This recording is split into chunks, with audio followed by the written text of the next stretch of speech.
वचपा काढण्यासाठी एका तरुणावर धारदार शस्त्राने वार करत त्याची निर्घुण हत्या केली। ही घटना शहरातील लोहारा परिसरात असलेल्या पंचशील नगर येथे 30 एप्रिलला दुपारच्या सुमारास घडली।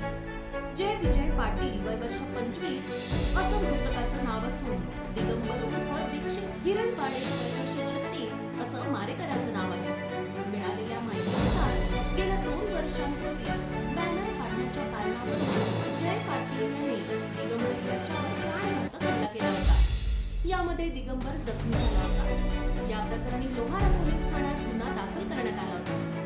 या वादाचा वचपा काढण्यासाठी मंगळवारी दुपारी